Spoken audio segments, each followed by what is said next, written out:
This is John Doolittle, St. Petersburg, Florida. Welcome to our weekly COVID update.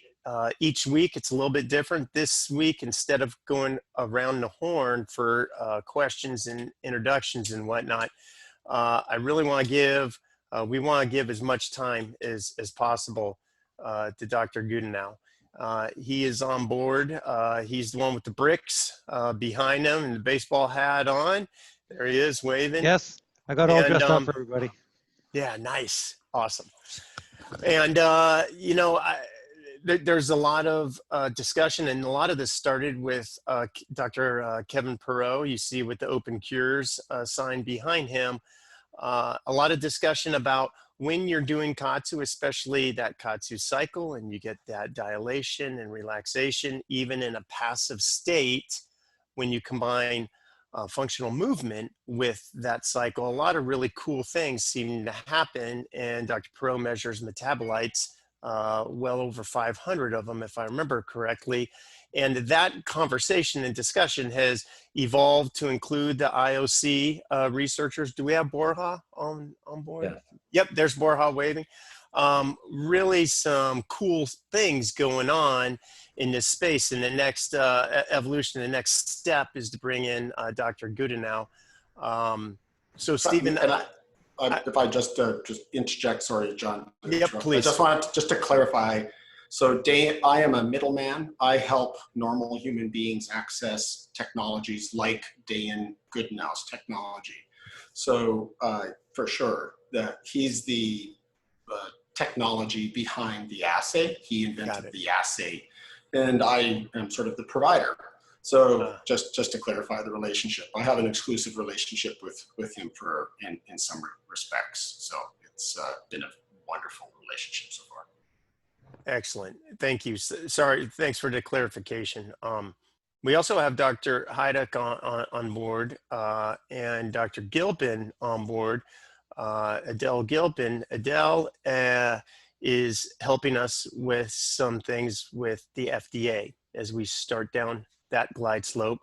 And there probably be some discussion about study design and whatnot today, and input from a lot of smart people on this call. But Dr. Goodenowe, I want to give you as much time as possible. So Stephen, unless you have anything else to add, I'd like to hand it over to Dr. Goodenowe and give him as much time as possible. Yes, go ahead. Sure. So what do you guys want me? I'm actually kind of coming in cold here a bit. I know Kevin and I have worked on this for a while, and you guys, we've done some before and after.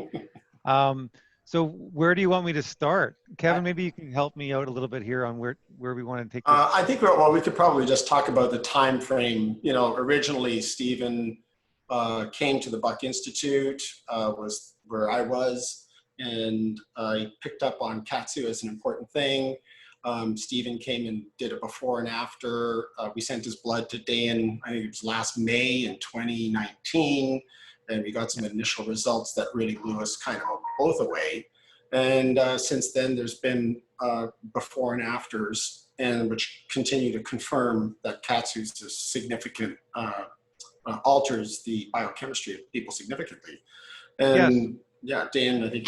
Okay, so I can go into that. So for my background is basically in biochemistry, and my formal training is in psychiatry. So looking at the biochemical mechanisms of psychiatric disease.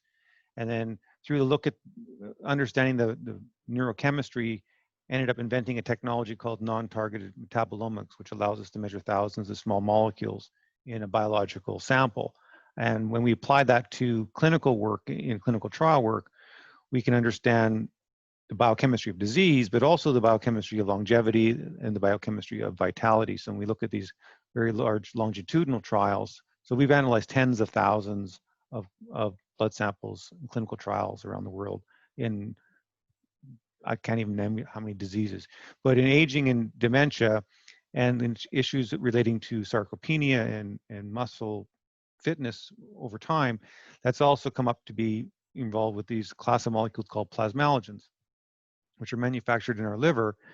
They're critical membrane lipid, so a phospholipid, that are involved in neurological transmission from the gray matter, so vesicular release of neurotransmitters, and the cholinergic system is specifically sensitive. They're kind of the canary in the coal mine. So we see people with plasmalogen deficiencies have early onset dementia, early mortality.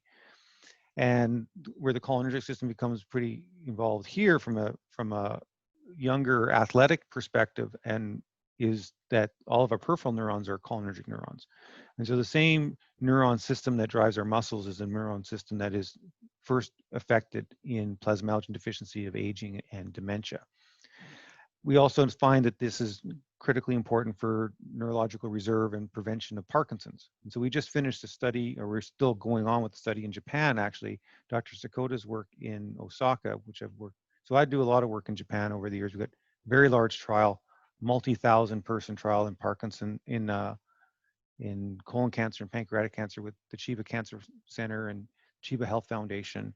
And we have a very large longitudinal trial in breast cancer in Kyoto and dementia in Kyoto with the group there. And so we've done a lot of work in Japan. But anyway, so Parkinson's, we've been giving people plasmalogen supplementation in Parkinson's, and after even a very small dose over 2 months, we have a 50% response rate, and in motor function in terms of writing skills, and also in other neurological benefits of sleep. So I am quite keenly interested in improving response times and muscle activity. So that's where the plasmalogen story comes in. So we have the technology, we have the ability to restore these things. These plasmalogens are very strange molecules because you have to make them. You can't get them in your diet. The last step that our liver does to manufacture them intentionally makes them extremely fragile. And this fragility that comes into the molecule is this vinyl ether bond that your liver makes on them. And it becomes it's designed to be sacrificed. So it is, in orders of magnitude, the largest free radical and oxidative scavenger in the human body, because it's actually embedded in the membranes. And it's designed to be sacrificed. So you go through a lot of these things. And they're not trace levels, like 20% of your entire brain are these plasmalogens. High levels in your heart, your lungs, your kidney, retinal, your eye. And so these are critical molecules. The challenge then is that since we get older, liver function can have an impact on the manufacture. And we're seeing some anecdotal evidence in super athletes where they're burning out their plasmalogen capacity. So, which may correlate with the fact that a lot of our elite athletes have very unattractive aging profiles. They don't age as well as you think that our healthiest of the healthiest do. And this might be one of the reasons for that. So KAATSU becomes quite interesting because the improvement of mental health in elderly, especially in dementia, with resistance training, as opposed to just pure cardiovascular training, is pretty robust and pretty reproducible.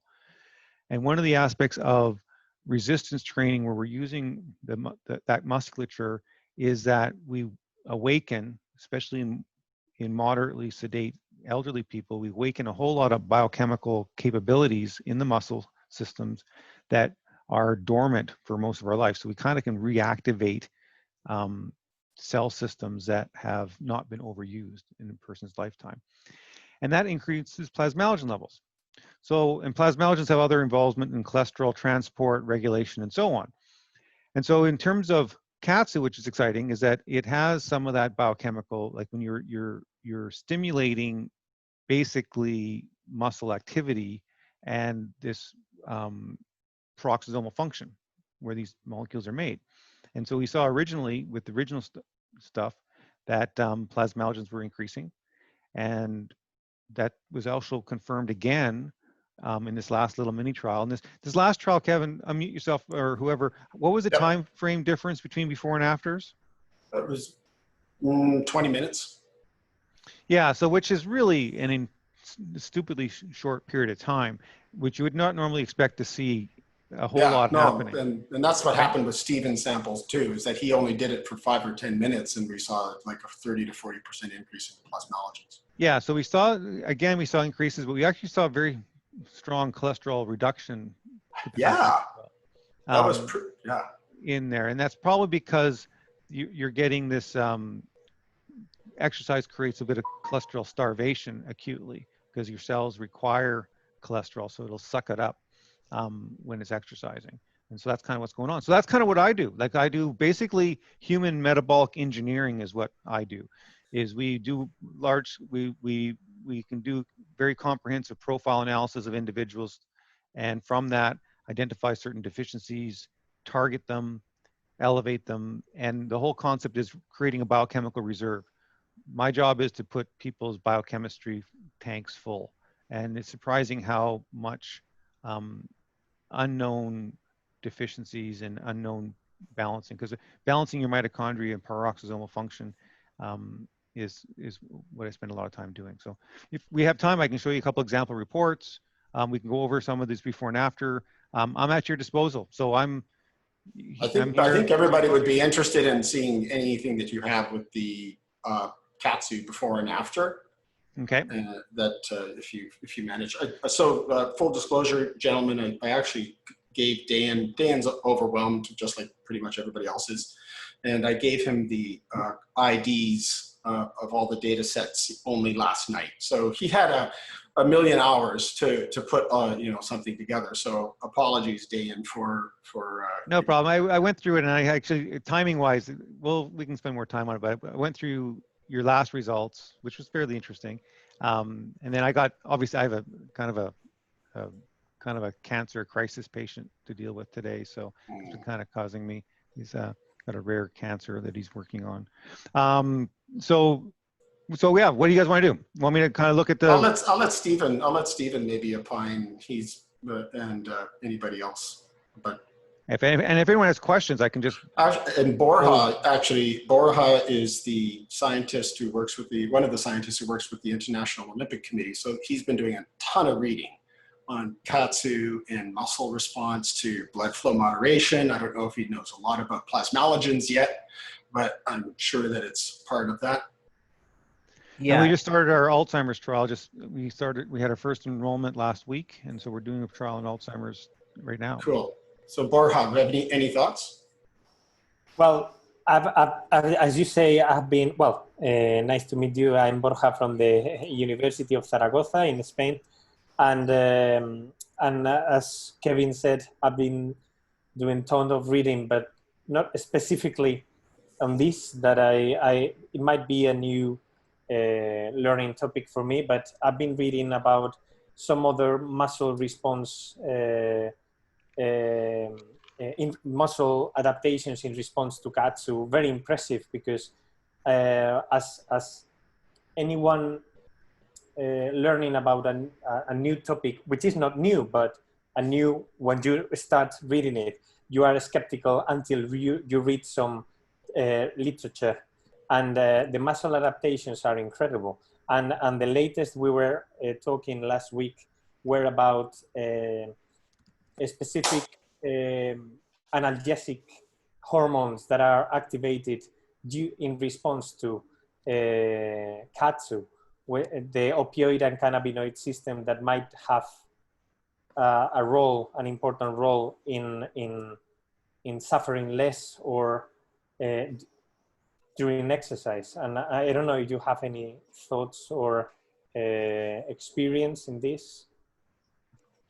On the hormone side, and I'm not exactly, no. I see Adele sent a question for everybody there on the how long plasmalogens last. What we noticed actually, so in terms of how the plasmalogen, obviously exercise will help in a lot of things, and especially the resistance training part of it, because it has a lot of cascading benefits. In terms of the plasmalogens, what we've noticed in our outreach is that we're seeing, as people supplement with the plasmalogen precursors and elevate them, which is pretty therapeutically targeted, that within 2 to 3 weeks, we're seeing quite significant elevations. And by 3 to 4 weeks, we're seeing cognitive improvements in virtually all Alzheimer's, mild to moderate. So we're pretty excited by this data. What's interesting, though, to your question, is that when people stop taking the plasmalogens for a while, it's the the benefit people see kind of creeps up on them when they don't necessarily recognize it. Their caregivers recognize it, but they themselves don't. But what happens if they stop taking it, it's like around clockwork, around 3 to 4 weeks when they've gone off of it, their symptoms start recurring. So from a physiological perspective, we're looking at that probably a half-life in that 2 to 4 week range. So elevating plasmalogen should stay up for quite a while. Their phospholipids, and their turnover rate will be somewhat dependent upon the stress of the body.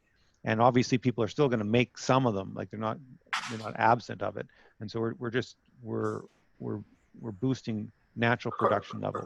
A question from that follow-on, sort of a corollary question from that Boroha might be interested in having answered, because the IOC has been looking at the analgesic effects of the cannabinoid system, cannabidiol, and all the rest of these.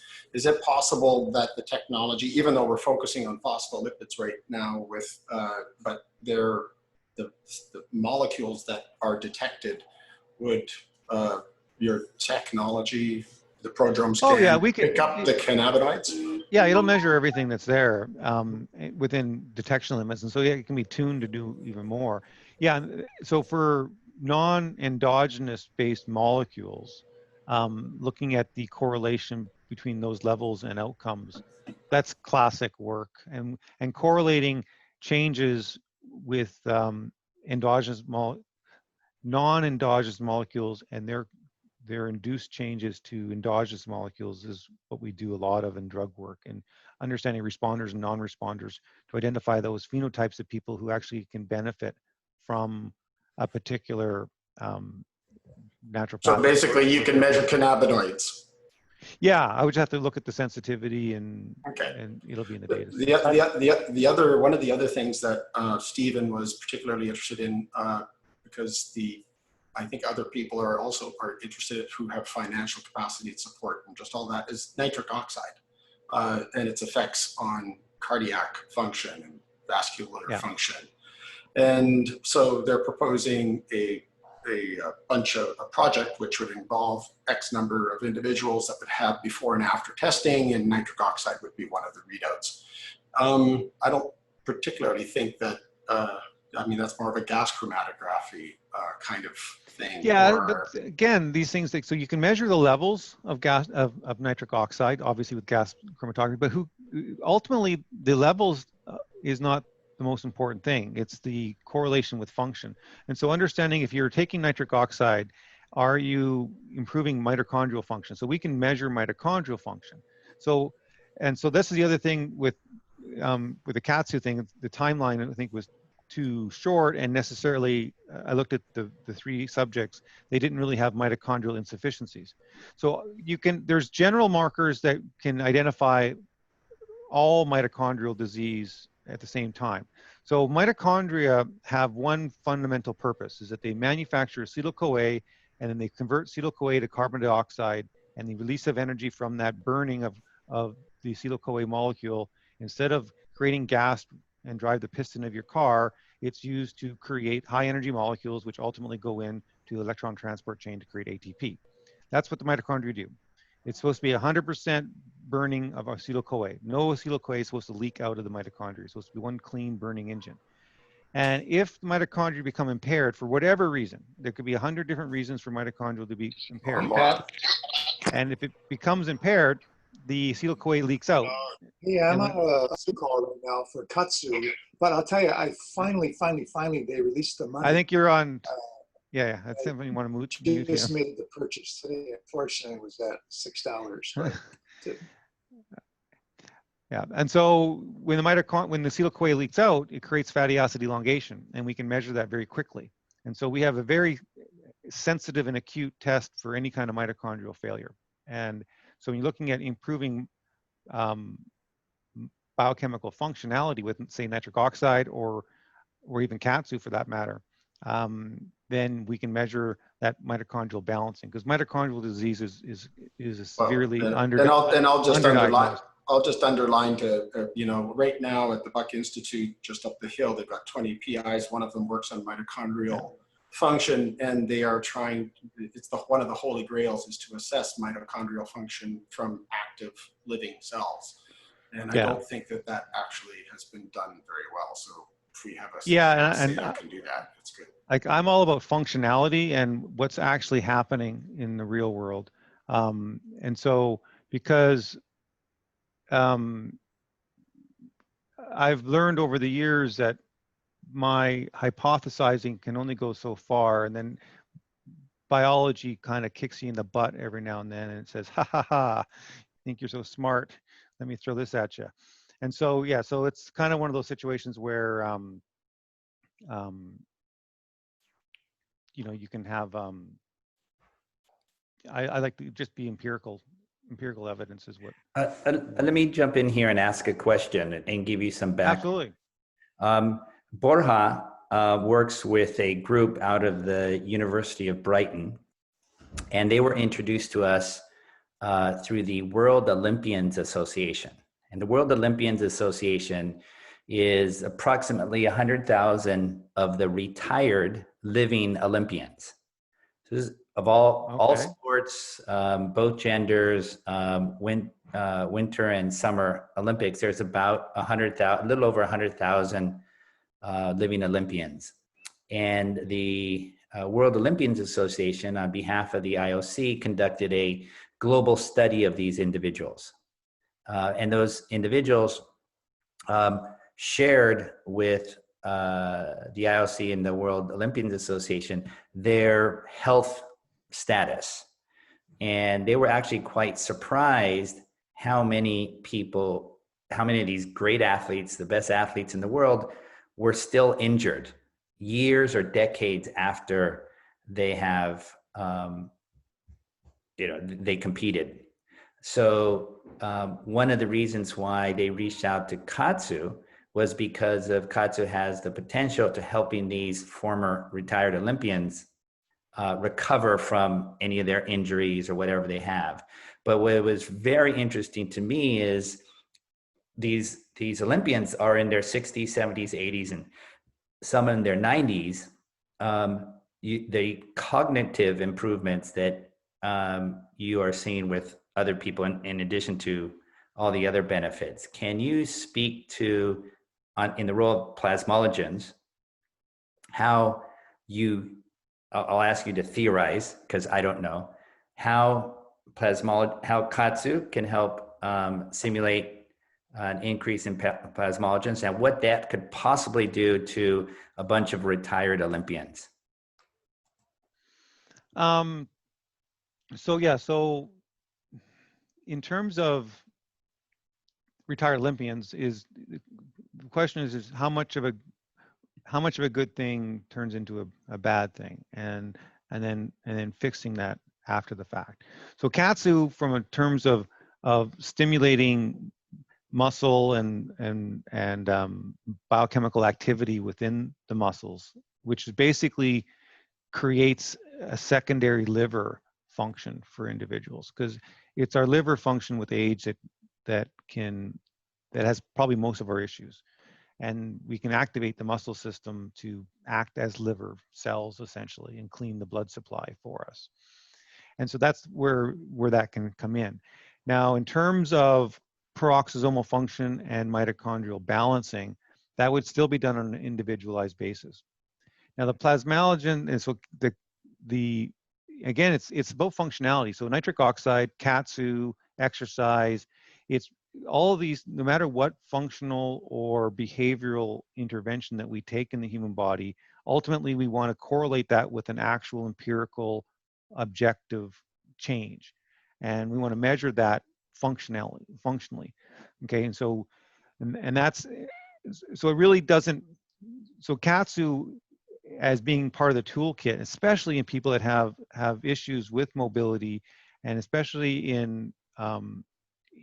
it's an opportunity for increasing cellular activity and increasing healthy function that most people can't achieve. I think that's where it goes. So in terms of the individual retired Olympians, it really kind of depends on what they did after they retired, and what their health profiles will be.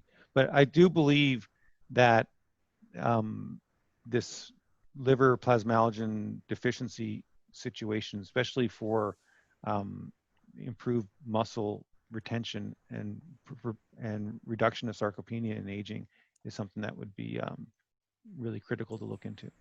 So can I, so in this case, in this project, and the data that Stephen was referring to was, in this study, the World Olympians Association found that that Olympians were suffering from musculoskeletal injuries for more than expected. So these kind of issues like chronic pain from the joints, and they were unable to keep training after their Olympic or sporting career. So and in consequence, they were suffering from mental health issues and a cascade of issues that came from not being able to exercise anymore. My gut feeling is that they're probably plasmalogen deficient and don't know it, and they could have issues with phosphatidylcholine.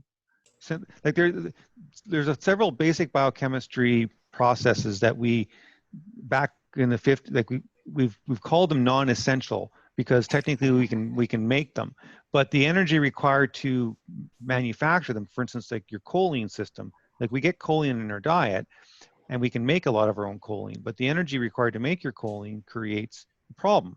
And people with other diseases like Parkinson's and others will have other biochemical changes. And so when you're looking at someone who actually has had a very active lifestyle, so I would see in some of these situations where KAATSU and say plasmalogen supplementation or alpha GPC or phosphoethanolamine, there's different or certain mitochondrial support cocktails that if someone actually has a mitochondrial deficiency that was silent when they were younger, okay, and they were able to have other reserve capacity, so it did not manifest into a clinical phenotype, and then eventually time catches up with them, and that time curve may be accelerated because they've been pushing their system hard when they're young. And so these are all fixable things. That's the issue, okay? Because you can't fix what you don't know. And so KAATSU, in combination with other biochemical support structures, that's done in a targeted empirical manner, can have probably extreme benefits. I think what you want to do is any kind of intervention usually doesn't exist entirely on its own. Like I can't just lie in bed all day long in KAATSU and never get up and think that I'm going to have good lifestyle. And so everything that we do in our life, there's going to be some sort of support functionality that will improve it and maintain its functionality indefinitely. And that's what we want to focus on. So yeah, so the answer is on, I would suspect that that's what they're doing. So if you guys want, I'll have your data, but it's kind of in a Excel file. You can see the cholesterol change, but in terms of mitochondrial function and how that. Dan, just to actually let you know, Dave Carlson, who's down there with the black hat on, who just took a drink. He, 3 of those samples, one of those samples is his and the other 2 are from the last batch and the other 2 are from his parents. So the ones that you said you were just going over and you saw some interesting sort of things, we have sort of gone over them. I've given them sort of my naive sort of surface level view, but over the big picture. So if you wanted to use that. Yeah, clearly you got very short-term cholesterol reduction in the blood supply. I haven't looked at the protein composition, but I would assume it would be almost entirely LDL related. And then the plasmalogens are going up within such a short period of time. That's a very quick stimulatory boost. And so that's kind of clearly you're stimulating peroxisomal function. That's pretty obvious. And it was too short of a time to deal with any kind of long-term systemic improvements. Like that's just like you'd have to look at it over time and how it would re-equilibrate the system. A lot of these biochemical systems don't change that fast in seconds, in hour scales. It'll take days or weeks to really start to re-equilibrate systems. That's kind of that's kind of where We are. I don't know if it helps just to show some line numbers, but it's it was pretty. We're here. I can share some stuff. It's up to you guys. And I can take a. I think for people that are interested in mitochondrial, like I think just I can. Oh, wait, sorry. let me like. I think people aren't quite aware that how much real interpretive information that you can get. And I won't go through all of this stuff, but so here's an example of a guy who actually had a heart attack not too long ago. But so I'm just going to go to this adrenic acid index, which I've renamed to peroxisome mitochondrial index.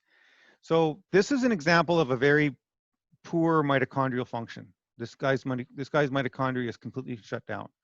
Okay, so I'm looking at 3 fatty acid containing phospholipids, if you can see my cursor. Linoleic acid, which is omega-6 starting material, gets elongated to arachidonic acid, then it also gets elongated to adrenic acid, which is 22,4. So this is, you can see the carbon chains increasing. This occurs when both the mitochondria are impaired and the peroxisome is doing the work of the mitochondria. And this is a profile we'll see in autistic children and women with multiple sclerosis, for example, okay? Or in someone has a really bad inflammatory situation. And so you can see by measuring these things, you can say that like the acetyl-CoA is being driven to adrenic acid. Whereas here is a profile of someone with healthy mitochondrial function. Okay, and you can just see the stark contrast of where linoleic acid is normal to the high level, and the arachidonic and adrenic are very low. So this basically says that all the energy being pumped into the mitochondria are being consumed inside the mitochondria, and that's kind of what we want to be able to see. And so we can deal with this. We can look at peroxisomal function in terms of plasmalogen composition, and so on. So omega-6 to omega-9, omega-3 to omega-9 ratios, and so we can get a very strong sense. We can look at fatty acid elongation markers that are part of cancer systems and so on. So when you're talking about functional improvements, and when we see people with impaired peroxisomal function, we also see situations where you have choline deficiencies, and these are silent. This guy doesn't have any idea that he might even be eating eggs and having a meat diet, but it's not getting into his blood supply.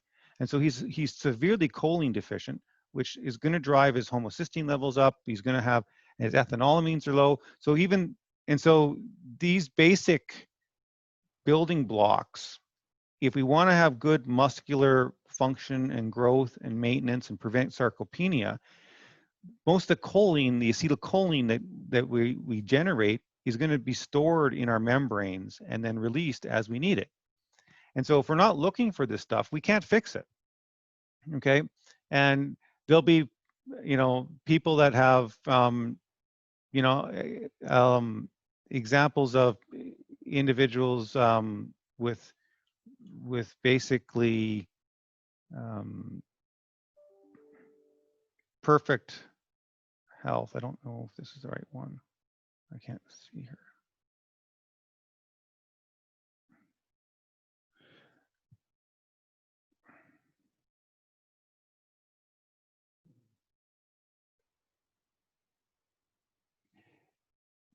Anyways, it's enough. But we can go through this stuff. So the point of this whole process is, if we want to fix biochemistry and we want to improve muscle function and maintain it, we need to make sure the body has all the building blocks it has. And so when we do stimulate it with a KAATSU or exercise routine, we want to make sure that the body can actually assimilate and take advantage of the energy and efforts that we put. And so what can be happening in people that have excessive function earlier on, they could be having like mitochondrial insufficiency issues that they don't even know about, and it's been silent because our body is quite resilient for many, many years. So that's kind of what we do. So I believe, like, in combination of these things, we can actually dramatically improve function. I'm also interested in improving just actual response rates. We have a few questions Absolutely. in the chat room. The first one, it's at 10:24 on the timeline from David Swenson. Mm-hmm. He's, will NAD supplementation improve mitochondrial function, and will KAATSU increase NAD production? Can you? So NAD, so mitochondrial function, mitochondria is an interesting situation. It's got a 100 mothers and fathers and one child at the end here. And so NAD absolutely critical for electron transport chain and certain transfer of energy. So in terms of mitochondria, the NAD, the N-acetylcysteine from a glutathione perspective, alpha lipoic acid for the conversion of pyruvate into acetyl-CoA, your carnitine system to shuttle your fatty acids into the mitochondria and actually act as nuclear control rods to pull acetyl-CoA out of the mitochondria when it's overheating. So the answer is, for someone who has a deficiency in that particular part of mitochondrial function, NAD would save their lives. Okay, same thing with if someone has a chronic B12 deficiency and don't even know it, their life will be changed overnight because of it. And so the answer is yes. Will it be a panacea for everybody? No. And so the point becomes is that there's many ways that your mitochondria can be damaged. You could have a bad cholesterol profile. For instance, cancer, almost all cancers will have a high cholesterol membrane composition, which converts the Krebs cycle into a truncated Krebs cycle, which exports citrate. So these things are all doable and measurable. And so, yeah, so the answer is for someone with that particular issue with NAD, same thing with nitric oxide. And so it's a matter of, and there's no harm in kind of taking a shotgun approach and making sure you have basic levels of all of these things. In fact, you should be measuring them all as much as possible, because people are different, and how things break is not the same. And that's the whole concept of reserve. Okay, like that's where I take my N-acetylcysteine and my carnitines, and I take my nitric oxide supplements every day. And so I practice what I preach, but I don't go overboard. Like, there's no use overdosing on it, but just have enough, have reserve capacity, because you know shit happens. Another really interesting question that came in the group chat, Dayan, is from Adele Kaplan. She was just thinking, if there was a mechanism of action that we could propose to the FDA for the release of nitric oxide, there is a potential for getting KAATSU approved under the Emergency Use Approval Act for use for COVID-19. If we could show that its use actually resulted in some biomarkers that were shown to be beneficial, I think and the mechanism of action is obviously something the FDA is always interested in, even though you can't have one mechanism of action for the most part for KAATSU. Look, probably what's happening with KAATSU for COVID-19 is that you're getting this acute stimulation of plasmalogens, which will go to the lung, improve lung function, because one of the biggest problems with COVID-19 is your oxygen and carbon dioxide transfer rates go to hell. And so you want the oxygenation process of lung function. Okay, and so if you take a look at the people who are at most risk for complications from COVID-19, they have either a hyperinflammatory response, and so the cytokine storm is what kills them, and B, you have underlying issues like asthmatics. So asthmatics on average have low plasmalogen levels. So plasmalogens are surfactants. Okay, they live in between the gas and the liquid phase, and between the liquid phase of your cells. And so premature babies are born with common disease called bronchial dysplasia, which is caused by plasmalogen deficiency, because babies need to get all their plasmalogens from their mother, and they don't start making their own plasmalogens for several days after birth. So a premature baby is born with a deficiency, and so and that's lung function. So children that are born with genetic deficiencies in plasmalogens, they almost invariably die of pulmonary issues. And so plasmalogens and lung function are critical.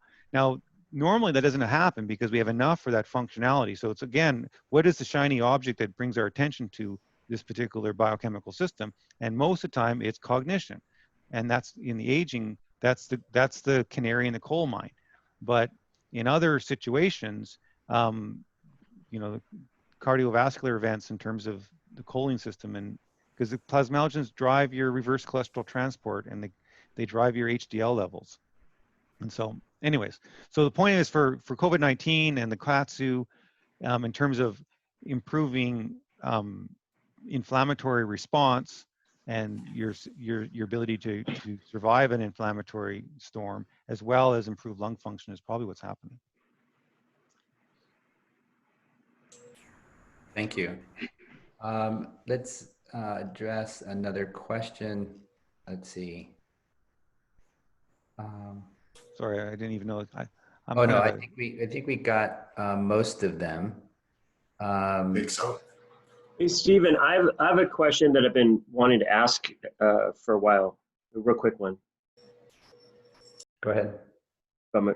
Okay, so if when I'm looking at the results and something like where it says my like PLEs and PEs, if it went up from like 92 to 97, if there's right after doing KAATSU, in your opinion, if you know, I need to obviously do these tests cumulative, like maybe do one 6 months from now and see what's happening before I do KAATSU. But Right. If I've been doing KAATSU since the end of July, even though right after I'm doing it, it goes to here and it might be going back, would you guess that cumulatively my base of these I don't know, Oh, absolutely. Yeah. So what we're seeing, what's so exciting is that you're seeing you're seeing a little bump from your baseline. So your baseline will grow up like this, and then you're doing this 20-minute bump, right? And the way we reach steady state equilibriums in all systems of the body, Pulsing. it's a pulse and retention, and it kind of goes upwards, and then it eventually, and then we draw these fancy graphs that make them look smooth, but nothing happens smoothly in the human body. And so, but yeah, so no, that was, and you know what, I did take your, and I made it into a, where is my, I have it here someplace here. I have it in a, so you guys see this? Yep. Okay, let me move it so it's not. Okay, so we have these, and so what he's talking about here, so I'm going to scroll ahead to a couple things of interest. So the most obvious, okay, this is the cholesterol profile, and these are before and after. Before. Use your mouse after. pointer. Use your mouse pointer. I can't see your mouse. Can you see my cells lighten up? Nope, I can't. Okay, I don't know how to do that. No, we're not seeing the cells light up here either. Are you seeing, what do you guys see, book 1? I see sheet 3. Sheet 3. Oh, you're in the wrong damn one here. Okay, that's now I see a little red. Yeah, now we see your pointer. Yeah, you're in the wrong book here. So. Oh yeah, we're in the wrong book. Yeah, that's right. Yeah. Can you see? Yeah, I'll fix that in just a second.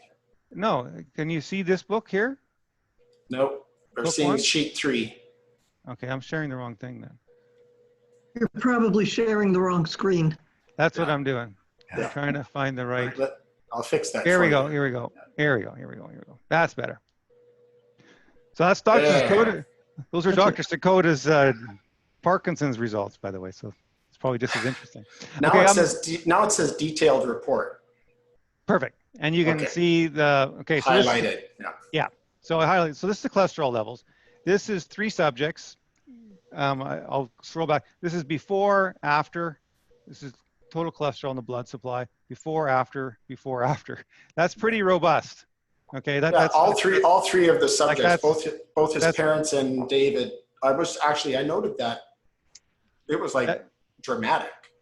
Yeah, and that basically means there's a, well, reverse cholesterol transport can be upregulated, or your cell systems are taking up cholesterol because they need it. Either way, it doesn't matter. And so these are the different systems. So the plasmalogen levels, this is the DHA plasmalogen level. Sorry for the weird coding. And this is the, because your peroxisomes make DHA as well as the plasmalogen backbone through beta oxidation. So it's, and what we're seeing here is that, again, slight increase, but for 20 minutes, I wouldn't even expect anything to happen, but it's happening. So this is before and after, before and after, before and after. Before and after. So Consistent. this, and so this is the actual molecule. This is the our plasmalogen supplements deliver this exact molecule. That is the target. Our precursor is for this exact molecule. So, and so that's the molecule that's mostly related to neurological function in the brain as well as in the periphery. And so we're seeing some scattering. So I was going to double check here. So increases of this molecule could potentially result in enhanced muscle function or various other types of function. Well, yeah. So you and your mom are responding, are strong responders, whereas your dad is kind of a less of a responder for whatever reason. Okay. Mm-hmm. And then, but yeah, so these are all gobbledygook numbers for most people, but we're dealing with pretty significant numbers. This is total plasmalogens. That's a 20% increase. Now that here, this is, I think, a 30% increase. Yeah, that's Dave's, yeah. Yeah, that's a big number. And your dad basically had very little change at all. Went down maybe 10, 7, whatever percentage there. So what was the time frame and how many sessions? Dave? So my dad did the blood test, and then he did 3 cycles on low with his arms, and then he did 3 cycles on pro, like low on his legs. And then he took the second blood test maybe 25 minutes later, 20 minutes later. Oh, same day, immediate. I'd be interested on the long-term effects. Like that's exactly right. Yeah. And so, exactly. While I'm at this thing, let me just double check something. And on your report function, because I pulled that out to get a sense of, you guys aren't seeing this probably. But you have to unshare and share again. Yeah. I'm just double checking, because your actual,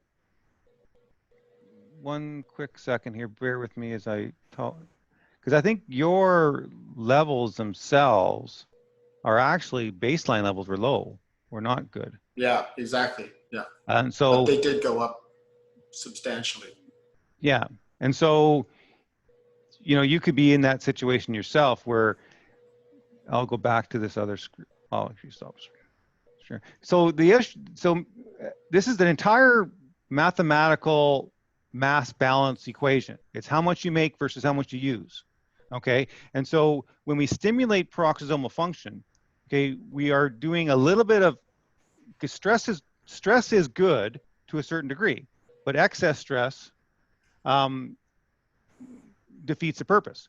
So exercise, by definition, we're pairing cells up and we're forcing our body to rebuild, and that's the whole point. We're intentionally creating stress, having the body react to that stress, and through that interaction of creating positive stress, reaction to the stress, positive stress, reaction to the stress, we gradually get this building up of resistance. It's a pulsing again. Exactly. Now, that is, so it's your recovery from the stress that gives you your benefit, not the stress itself. The stress is just stress. It's your recovery from the stress that we're actually looking to achieve. Now, in terms of your stimulatory, so the stress is stimulating plasmalogen biosynthesis. But if your body is consuming more than you are making, so at some point in time, if the exercise routine is to a level of extreme, because it's creating oxidative stress and it's going to start consuming plasmalogens. So the exercise routine should be designed to make more plasmalogens than they consume. And then over time, your plasmalogen levels elevate. Dan, And that's, I think, what's happening. So for me, the acute nature of just how quickly the plasmalogen levels go up in the blood, it's almost like there's not enough time for synthesis, really, for translation or for no, there's production. time for synthesis. Is there time for synthesis? Oh yeah, it can happen. Like your body can happen really fast. Like you do, it's like in your muscle, in your peroxisomes of your muscle cells, they can make plasmalogen so quickly and release it, secrete it. And your neurons fire at between 200 and 1,000 times per second. Yeah, but are the plasmalogens sitting there already waiting in a to be released, or do they need to be actually chemically synthesized within the peroxisome? Localized synthesis can occur extremely quickly in the human body. The question is your equilibration and storage and your membrane restoration. So we're not dealing with that. So let me answer your question properly. The answer is that it's very, very clear that KAATSU directly stimulates peroxisomal function and plasmalogen biosynthesis. That's what we're seeing. We're seeing acute, targeted mechanistic activity. Now, how that occurs over time, because we're just measuring in the blood. We're not measuring membrane levels. It's certainly not in 20 minutes, the brain membrane composition of plasmalogen is not changing. Okay, it changes levels in your heart's not changing. What we have is a short-term acute release into the blood supply. And all it tells us is that KAATSU is stimulating plasmalogen biosynthesis. Now the next question is can we take that little bump up, that mass balance equation, and over time accumulate it in the membranes of the body that we want? And so mechanistically speaking, it's doing that. From a whole body perspective, if he's got excess consumption somewhere else, then the net effect will be zero. And so that's the... No, it makes total sense. I was just thinking there might be a storage of plasmalogen in the muscle membrane or in the muscle vesicles that it would just be sitting there waiting for electric or stress, and then it would... But it won't release. When it releases from the membrane, it gets broken down. So an enzyme called phospholipase A2 breaks it down, so it's these proteins which basically shuttle plasmalogens around. That's another point that I think maybe you might want to emphasize, that plasmalogens are not free. Well, okay, they actually make up your HDL and LDL particles. Okay, see, an HDL particle is a phospholipid sphere, okay, that contains within it, it's a single monolayer of phospholipids, okay, and then in that phospholipid monolayer is actually made highly of plasmalogen, especially your HDL particles. And inside that sphere is where the cholesterol esters hold. And so it's not just the number of particles, it's the particle size. So LDL is one of the big problems. People talk about LDL cholesterol. It's the size of the LDL particle that's really important. Okay, so you want fat HDL particles. You want nice fat LDL particles. So LDL, which means that you have a large surface area of phospholipid on the outside area, and it contains the cholesterol esters on the inside. The composition of that membrane is high degrees of plasmalogen. So the HDL particles, that's where they're the shuttle. They're the shuttles for the plasmalogen. The plasmalogens aren't necessarily free in the blood, so when they are being released from the muscle tissue, they're being released as these spheres of in these particles, not just free plasmalogen. And it's other phospholipids they're all too, protein obviously. bound. Yeah. And they all work together, all of these phospholipids. And the protein binding protects them because they got that very sensitive vinyl ether bond. Like, so when I extract plasmalogens from your blood supply, okay, they disappear in hours. But in your blood supply, I can ship them for a week at summer temperatures and they don't degrade. So the proteins in your blood protect them from degradation. But in the free form, like you can't, like as soon as you eat, the reason why you can't eat your plasmalogen, as soon as it hits your stomach acids, the vinyl ether bond just poofs away. And so that's why we can't get it in our food supply. We have to make it ourselves. Go ahead, Steve. I just want to be, recognize everybody's time. I want to jump to very quickly, one of the key decision points within KAATSU on what are we going to do with the FDA testing. And I want to share a screen, a proposed study design by Robert Heiduck of Germany. Can you see that? Yep. Okay. Yeah, we see it, Steve. Okay. So just very quickly, Robert, do you want to explain this, or do you want we could just visually look at it and then discuss it? Basically, we would have this idea that we have 3 days, day 1, day 2, and day 3, and we take a number of individuals, have them do an initial test in the fastest state. They do nothing with KAATSU, and then for about 15 maybe 20 minutes, and then take their second blood test. On the second day, we actually throw on KAATSU, leg bands on, doing KAATSU Cycle. So pressure on, pressure off for 15 minutes, and then take the second blood test. And then on day 3, we do the same thing with the KAATSU bands on, except doing constant pressure with our KAATSU training blood test.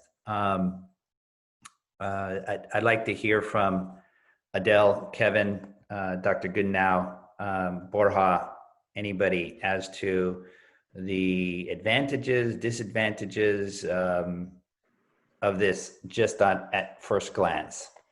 That would help us here at KAATSU Global to make some sort of decision as to what we want to do next. Okay, well, Stephen, I can go first if you want. Okay. This looks good to me. You're doing the same thing all 3 days. I would wonder about the timing issues and what the first day might do to the measurements on the second day, and what those might do to the measurements on the third day. From what I'm hearing, it sounds as though there shouldn't be any long-term carryover for the measurement of this particular biomarker. So that piece of it looks good to me. I like in this particular instance, and I am not a fan of crossover designs, but I think a crossover design works very well here, which is basically what you're suggesting. It is possible you might want to consider a Latin squares if you think there might be carryover from one day to the next. In other words, randomizing the order of presentation. What happens on day 1 could be any one of these 3, as opposed to just the first level. So that's one way to sort of deal with biases that you might not be thinking exist, but that might exist. It would, let's see, what other issues might there be looking at this? Yeah, I concur with your. Yeah, I agree as well. Yeah, I think you should randomize the 3 days, because if we're dealing with, if you want to measure an acute effect, which I think all we're dealing with here is the acute observation, and we want to have high sensitivity and high precision, and we're assuming that there's going to be no carryover effect. I think the idea of I think you should randomize the 3 days. So have some people on day 1 doing all 3, one or the other, have all 3 things happening on each day. Yeah, yeah. And well, we people, won't have enough people to randomize, so I would suggest a balance to design, like a Latin squares kind of design, where we determine, just so we make sure we have the same percentage of people on each one of the serial, each one of the 3, we got ABC for, say, some 25% of them, BAC for another 25%, CAB, et cetera. So we'd have to see how many of these, but we would want it to be balanced in terms of sheer numbers. And the one other thing I could say is that blinding is not as important when you're doing a a study that involves a hard marker like a laboratory outcome, but we would want to withhold from the participants the hypothesis itself, because the one thing that you might expect is for people who are who want to do so, they might exercise harder on with the bands as opposed to without the bands, or on day 3 they rather might change their efforts or things like that. Exactly. Yeah. Yeah. So you want to protect against that by not telling them very much, and you can debrief them afterwards, but we're not sharing too much about the research design purpose with them. How many people are you planning on having? Well, you really need to do a power analysis for that. So you need to know what is the natural variability, the background natural variability for this particular marker in the particular group that you're planning to study.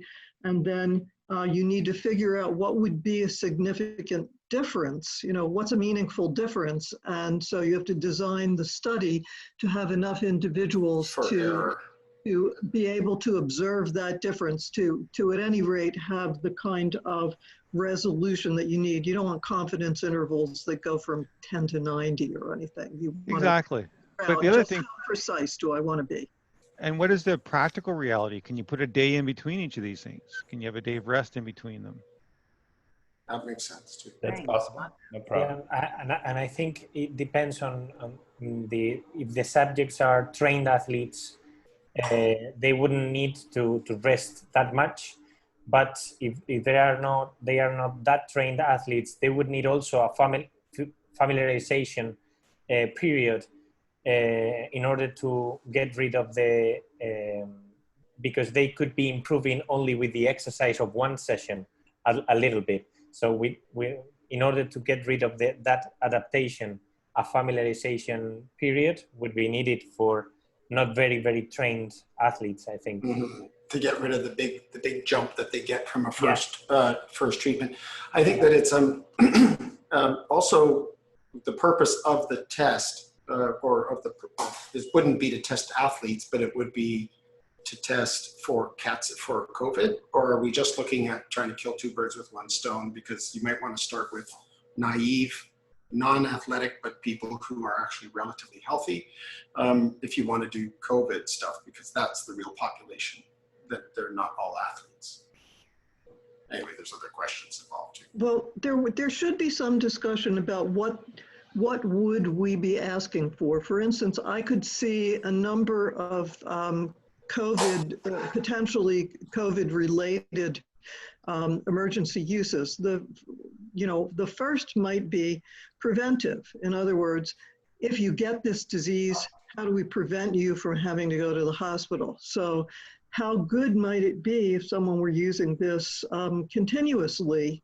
And then if they become infected, could we actually prevent the bad health outcome that would send them to the hospital? That would be just monumentally important. The second would have to do with, okay, now I'm in the hospital and I'm lying there, so I can't do any exercise. So how good is the cycle if I were to use it for treatment in hospital, or if I were to use it for treatment when somebody is already sick? And then there's the we know that people are being discharged from the hospital and they are experiencing sequelae that were initially very much unanticipated, like strokes and other cardiovascular events, et cetera, and that they've got a really long way to go for rehabilitation. So then there's the question of prevention.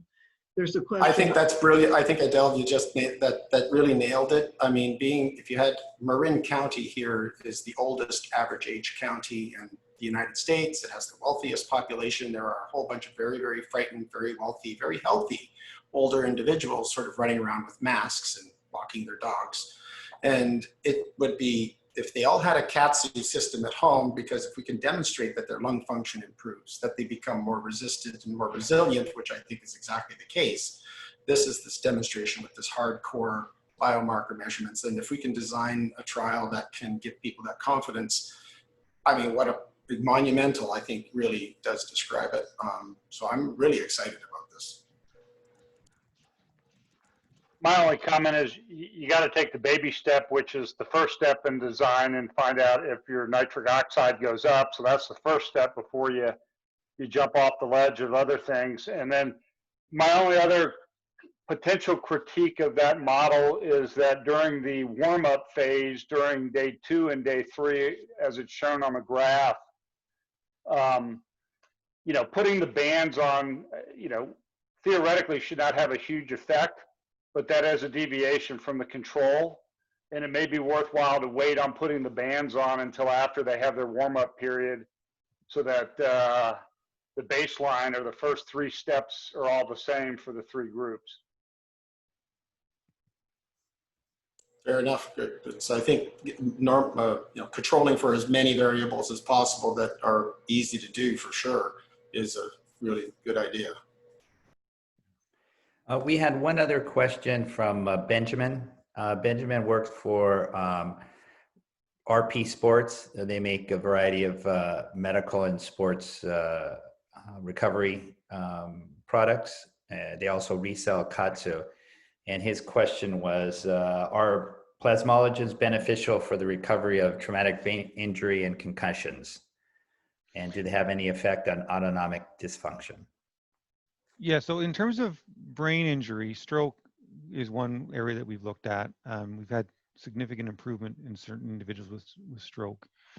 For the white matter, so we can target plasmalogen, so gray matter versus white matter. So the gray matter, which is a highly dynamic turnover area of the brain, where your neurological function occurs. Vascular disease, which results in stroke, is a lot of mitochondrial related issues. And the white matter membrane protections, like the glial sheaths of your axons that give you efficient electrical transmission over large distances, that's a different type of plasmalogen. These are plasmalogen with monounsaturated, like oleic acid on them. And so the answer is yes, in terms of we can restore and rebuild white matter tracts for stroke prevention and for rebuilding. So a lot of the brain injury, we have to fix the white matter before we can fix the gray matter. And by fixing the white matter, like so for instance, an MS, we can completely prevent demyelination in inflammatory models of MS. So the answer is yes.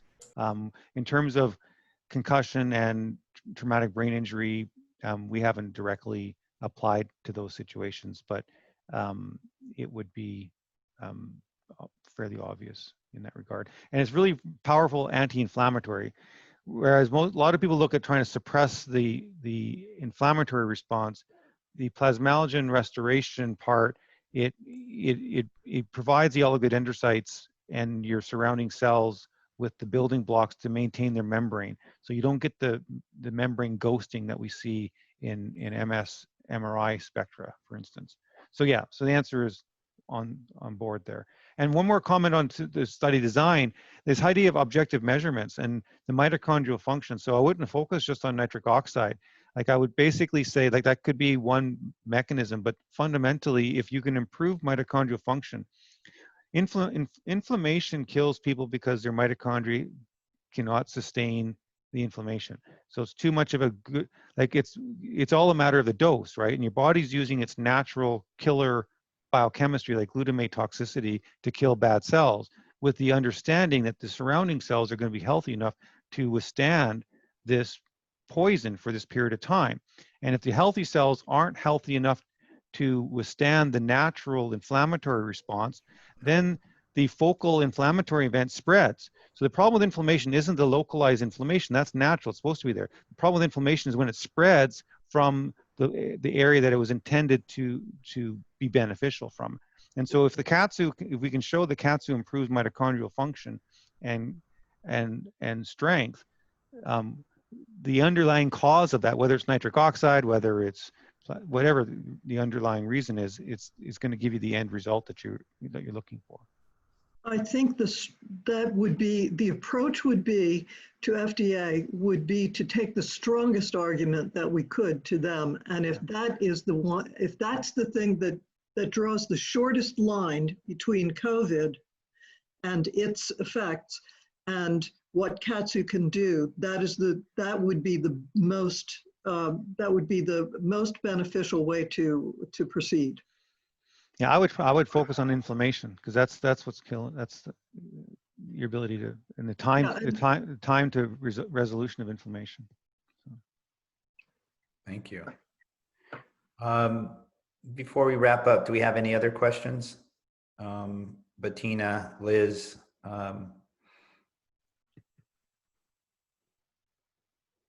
Do we have a written hypothesis yet? No, and it just may have changed. Exactly. That's where the design comes from, the hypothesis. So that's, that's what I learned. Yeah. Anyway. Yeah, and we will have to do our power calculations and run our design around whatever that particular measure is going to be. So let's pick the most sensitive measure that we can as well. Yes. Yeah. The good advantage of the design is that the short time frame will really improve your precision of the biomarker analyses. So, the power, the statistical determination of a change will be. It just means it's that much more significant. It's just like, it's like you turn on a flicking a light switch, and it's really unambiguous as far as the data that I've been seeing. It's that, you can see it or you don't. It's not this 5%, 10% within the noise of the error of the system, and you need a million people and forget it. I think this is staring us in the face, and it just remains to just get it done. And I think if we're measuring enough things, we can then go to the FDA with whatever the strongest candidate is. It's clearly doing something. It's clearly doing something. Well, I can think of an objection that FDA could raise that we should address in our thinking, and that is, if you can produce short-term effects, that's one thing, but is that good enough to actually have some promise in terms of the treatment or prevention of a disease or condition? And so some persistence measures would be a good thing to build in there. If we could. Unless they have if the FDA has an established surrogate marker rather than a biomarker, if they have actually a surrogate marker, then you can use that as your outcome, whether it's acute or long-term. So if you can show a statistical change in what they already accept as a surrogate, then you're good to go. If they, so if inflammation maybe. Well, but they have to basically have it pre-agreed to it. Okay, and that's a big bar. The FDA is pretty good about this kind of stuff. So for instance, HIV treatments, right? Viral load. That's an established surrogate. You don't need to go do a big trial. You just need to show that you can actually affect that particular endpoint, and you're done. Okay, amyloid for Alzheimer's is not a surrogate. Okay, the FDA does not accept that as a surrogate for Alzheimer's disease because there's been no validation between its correlation despite and the outcome. billions of dollars spent on it. Right, so the FDA won't give it a surrogate status. So the point matter is if there is established surrogates that the FDA has accepted as a non-functional outcome, like you don't have to measure death or morbidity or whatever, then you're good to go. You just need to show you can affect that surrogate. If that surrogate is not established by the FDA, then you need to actually have a functional output, an income. Yet you have to have something that they will believe has reasonableness to translate to your final clinical benefit that you're trying to achieve. Right. Now recognize that what we're looking for here, and this is not a direct response to what you just brought up, but it's an additional thing to think about. Is that I'm now having a senior moment, and I had something that I wanted to mention about this, but I'm gonna have to wait until it comes back to me again. I love it. I'm not the only one. I need to go run over there and get hooked up to the KAATSU machine right now at this moment. Lots of stuff rotating through our brains while we're listening to this stuff. It's not surprising a butterfly decides to fly away. Well, at least I was listening to what he was saying. Yeah. But yeah, on your point though is what the FDA is going to accept as an outcome. So. Yeah. Oh, okay. And here's what I was going to say. We're only going for an emergency use approval, not for a full-fledged de novo clearance for the device. And the barrier to getting that is much lower. You don't have to show efficacy.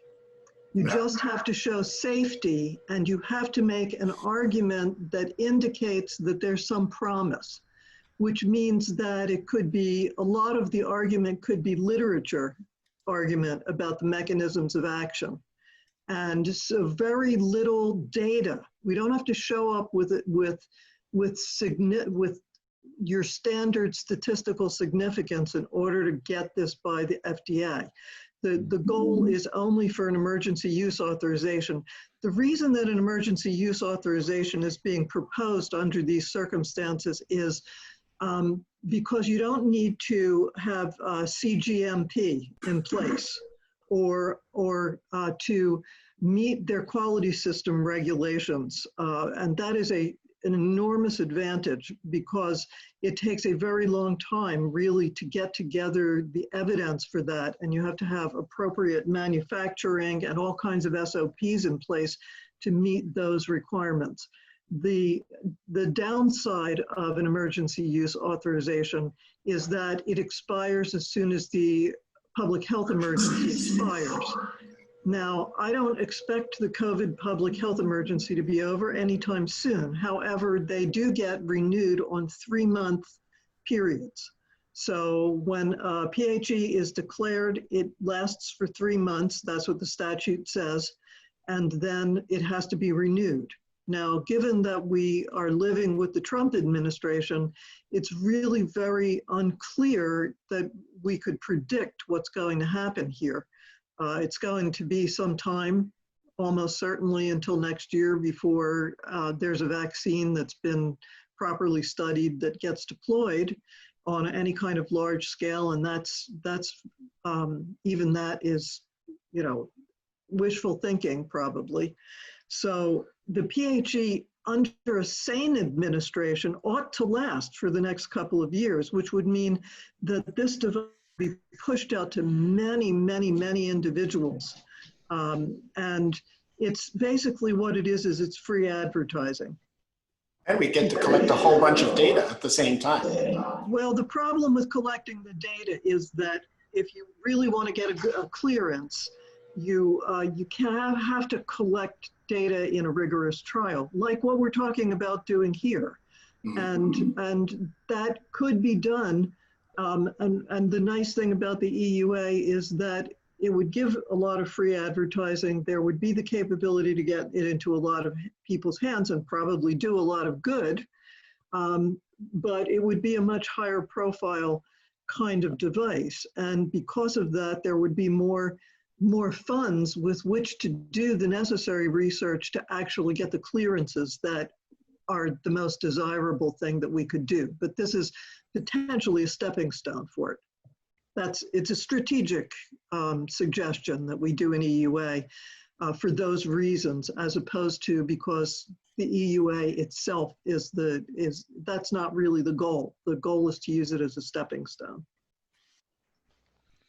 Well, I have to get off the line now, but this has been really helpful. I hope if you have any other questions, always go through Kevin or whatever it is. I can answer more details on this, but we're ready to protect Dayan. He analyzes my samples. Well, we're ready to rock and roll when you guys are. So, okay. Thank you very, very much. Pleasure meeting everybody. Thanks, Dan. Thank you. Thank you. I'll let you go. Thank you.